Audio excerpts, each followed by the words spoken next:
It is that time of year when a pop-up storm can pack a punch. Today, lots of people in Eden still cleaning up. Yeah. I mean, you were watching this as it was going through, and so we kind of want to talk about all kinds of things summer weather. Right now, cleanup is still underway in Eden after those storms Saturday night. Winds ripped down trees, power lines. At the height of the storm, 4,000 people were without power.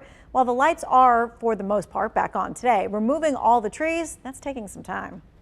We've got 4, I think, that I've noticed just in my 10 minutes being down here, that people are outside cutting things up and hoping they'll be able to restore their houses and be safe to live in. You can see out of my kitchen that direction, and it was pouring down on that side of the house. I was looking out this window, it wasn't doing anything, and I said, John, look at this.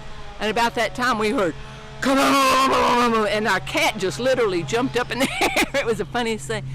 And John said, I think it's thunder. I said, no, I think that was a tree. So we came to the front, and there it was.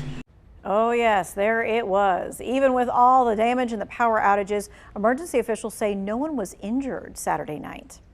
So how did the storm move in so quickly and cause so much damage? WFMY News 2's Meg Ryan explains how a microburst storm works.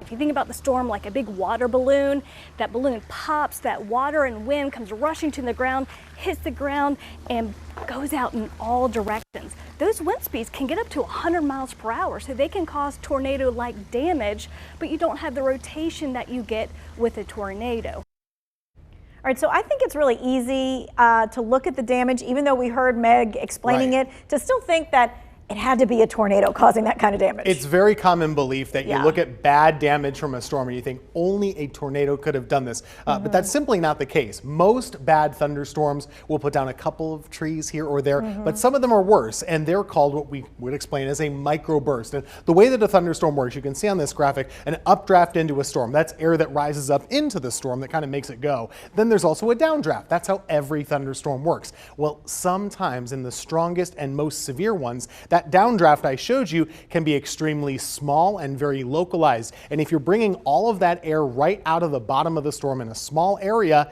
it's very, very fast. And so as the air hits the ground, it whooshes out in all directions. And if it's going out, again, hitting the ground, going out in a straight line, all of those trees are going to fall in the same direction. And when Daniel was out there reporting yesterday, we talked to the National Weather Service.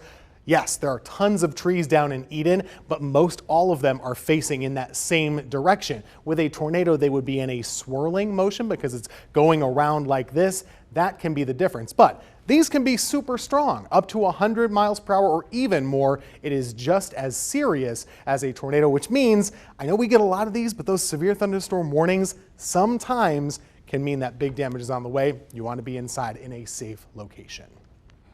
All right, so anytime you see a chance for severe weather, like Tim just mentioned, you do need to get a few things ready. First, you need to charge up your devices, so in case you lose power to high winds or falling trees, you can still track the latest forecast anytime you hear it. All right, now, thunder, get inside. You hear it, you need to get inside. Lightning is nearby. And really get inside, because you know the safest place during a thunderstorm is inside the house, not outside the house, not even on the front porch.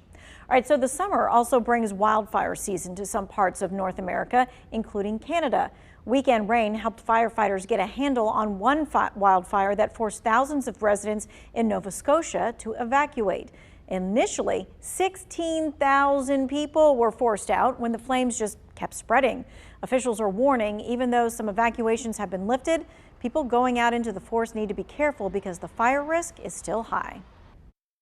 But I'm also pleading with anyone who's going into the woods, don't be stupid. Be safe, be fire smart. Don't flick a dart. Don't have a bonfire. Don't do something that could start a fire. Be responsible and be mindful of the conditions across the province. No mincing of words there. Okay, despite progress, one fire is still burning in the largest in Nova Scotia's history. So far, the fire burned through 97 square miles. That's the size of about 2.5 Disney Worlds. Take a look at this right here. Canada may seem far away, but the smoke from those wildfires is headed our way. It's expected to be here tomorrow, and that could cause some air quality issues. So keep that in mind if you have any breathing or respiratory problems. Now, wildfires, let me say that, are truly destructive. The images left behind after a deadly tornado ripped through Paradise, California in 2018 are still hard to see.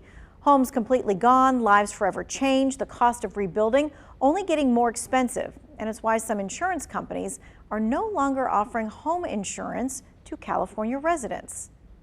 High construction costs are among the factors why State Farm and Allstate will no longer offer new homeowner insurance policies in California. Allstate says in a statement, the cost to insure new home customers in California is far higher than the price they would pay for policies due to wildfires, higher costs for repairing homes, and higher reinsurance premiums.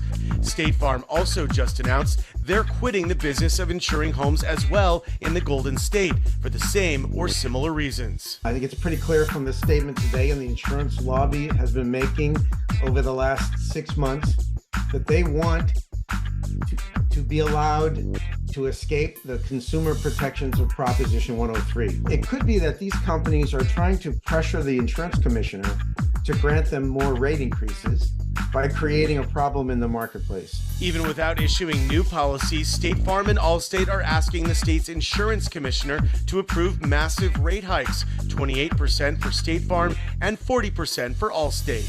This started, 6 years ago when the state was swept with some pretty severe wildfires.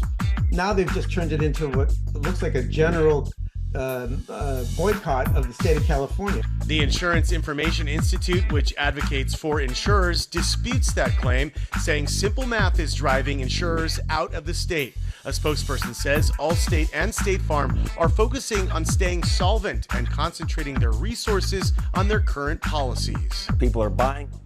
It's not just severe thunderstorms and wildfires people are watching out for this summer. It's also, of course, hurricane season. Meteorologist Christian Morgan and Ed Matthews break down why we need to be ready.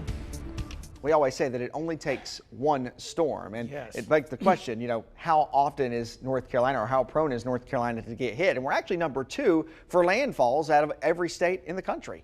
That is amazing. Yes, right here you can see the frequency, and look here in the red. Outer Banks of North Carolina. Yeah, really, really high.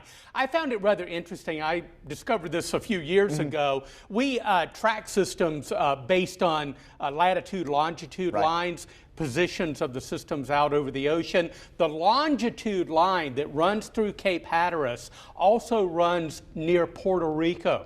Wow. So that represents how far Cape Hatteras is sticking out. It takes 6 hours to get to Cape Hatteras from the Triad. Just shows you how far that part of our state sticks out. And really, there's no other science to it than just really, we stick out like a sore thumb. That's really why we get hit second hardest close to Florida. Yeah, and these systems sometimes come in from the south and southeast. Sometimes they curve nicely. Other times, of course, they don't. So we have the probabilities all up and down the East Coast. Yeah, and when you look back at history, all the way since 1851, we've had actually 51 actual hurricanes, meaning 74-mile-per-hour winds or higher, that have hit North Carolina. Most of those have been Category 1 storms. 15 of those have been Category 2 storms. 3 or 11 have been Category 3 storms. And we've only had one Category 4 storm and no Category 5 storm that have made a direct hit on the North Carolina coast. Well, no matter the season or weather, the best way to be ready is to download the free WFMY News 2 app. Our team of meteorologists always working to bring you the latest forecast 24/7, 365.